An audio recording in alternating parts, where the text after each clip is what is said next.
Jenny from On Fire Fit, and welcome to another episode of High Heel Hallelujah. And today I am going to give you one major tip for change. And it's going to seem maybe obvious and maybe not, but first let's look at the shoes. These are the shoes of the day. They are not expensive shoes. These are one of the rare pairs of shoes that I bought for myself at Target. They are Salmon Libby, and I do wear them frequently enough because they're actually really comfortable. I know they look tall, but I think with that little platform, that makes it easy to walk in. And so, yeah, they are not the most glamorous shoe, but they are comfortable and easy to walk in, and I never have any pain in my feet. And so, yeah, they're a good pair for work. So I will see you in a sec. I am trying a new camera angle, so let me know what you think. You are a lot more close and personal, it looks like. And so I just thought you might give me some feedback on that. But I wanted to tell you, I just came back from work, and I work at a military boarding school type of scenario. That's one of my jobs anyway. And one of the teenagers that I was taking care of was telling me how much she loves being at this school. And I was asking her about that because a lot of these kids are there for reasons that they are not real happy to be there. But this girl said she loved it, and it's because of structure. And so I thought about that, and I thought how true it is that structure really gives us freedom. And I want you to think about that for a minute, because sometimes I think we want the idea of freedom without rules, and we don't want to have to abide by anything that makes us feel restricted in any way. But the very nature of structure and guidelines actually gives us freedom. And she's able to make huge progress. She has become a leader within her platoon. She has a lot of ambition now for what she wants to do with her life. She has written a bunch of poetry. She's gotten really good grades in school, and it's all because of structure, knowing what she needs to be doing at any given time, and really focusing all of her energy in that direction. And she was saying in the past that she had been diagnosed with ADD and a bunch of other things that she was taking medication for, and she decided to go off of it prior to coming to our school. But basically, she realized that her energy was all over the place. And by directing it into more of a focused and structured pattern, she has had so much more going on in her life that she could ever imagine. And I think we need to apply that to our lives, because a lot of times when we are stuck, or we're not getting where we want to go, or we feel like things are kind of stagnant in our life, maybe we need a little more structure. And I'm not saying you don't get free time, or you don't get to go and do fun things, or you don't get to lounge in the evening. But a lot of times our lounging, my lounging, becomes hours of scrolling social media, or watching TV episode after episode of something, or just not feeling like we are really making the best use of our time. And I think a lot of those things are beneficial to a certain degree, but within the structure, it really works to our advantage. And so I think the first thing that we need to really consider is, where do we need a little more structure in our lives? I was going to share this because it tied in to what this girl was telling me at the military base. So I woke up this morning and did my normal routine that I have been doing for the last probably 4 to 5 years. And that is getting up and spending time praying and reading the Bible and journaling. And I never made time for that before. It was something that I just thought I don't have time for at this stage of my life. And then each stage of my life, I kept saying that. So it kind of dawned on me that if this is going to be something that I do, I'm going to have to actually structure my life around that, because I really do believe that that is what catapults me into my day and into my future.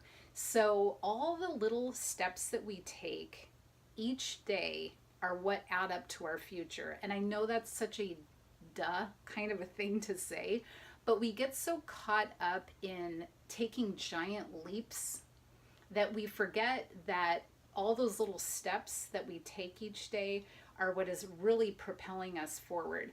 There are very few times in our lives where we are going to take giant leaps forward into our future. And when those times do come, they're beautiful and great, but the majority of our lives are tiny little steps.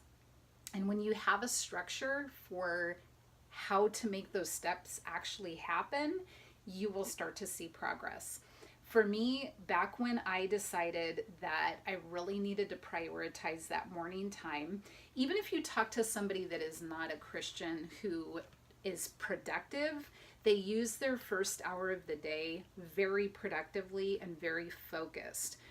Your first hour of your day should be very impactful, and it should set the tone for your day.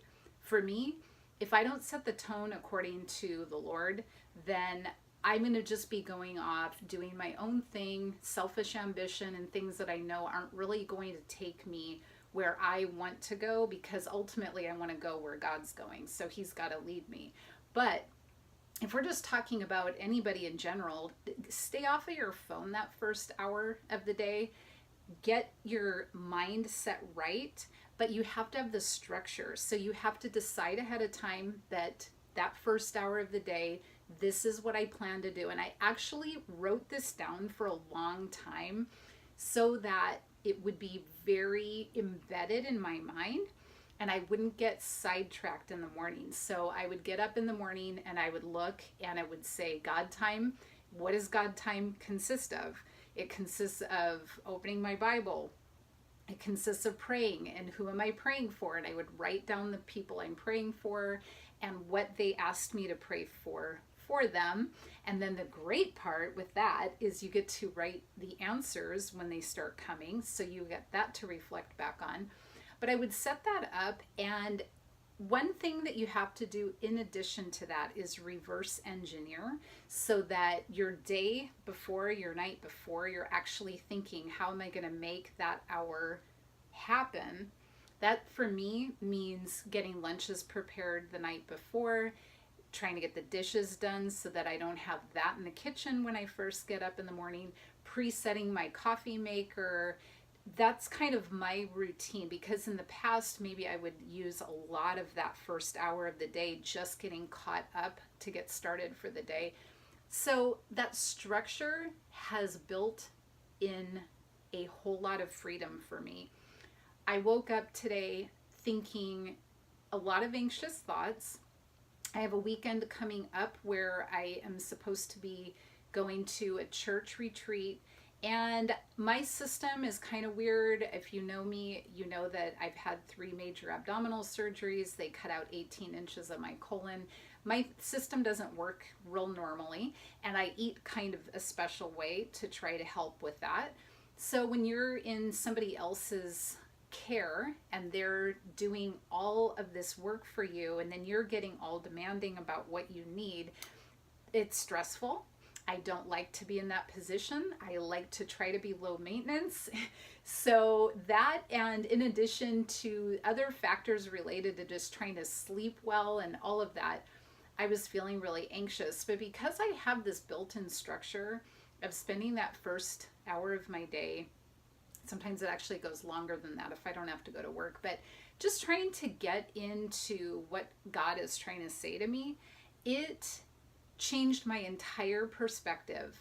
I don't feel anxious anymore. I trust that God is going to go before me. He'll be with me. He is not going to leave me. He did not bring me to this point just to abandon me this weekend. And it set my whole tone for my day in the exact opposite direction than the way that I woke up. That is what I call freedom. I call knowing that you are happiest and most free with boundaries and some structure, just completely mind boggling in a way. So I don't know what you might be struggling with. If you have any area where you feel like I just can't seem to get going, whether it's exercise or eating right or whatever, try not to think of huge things. Think of one thing that you need to do, structure it into your day, reverse engineer so that you are ready to do it, and then start doing it. Put it on your calendar. Give yourself a carrot at the end so you get to treat yourself after you've done it for 14 days or whatever. And just set that up and then feel good within that structure of following through. And I think in that way you will start to feel more free. And I would love to hear what you have sensed about this kind of a topic. Do you get more freedom when you have more structure? I know it's a weird topic, but I think it really is cool to think about how our minds work and how well we do with structure. So anyway, I hope that you go out and live the wonderful life that you have on fire. And until the next episode, God bless you.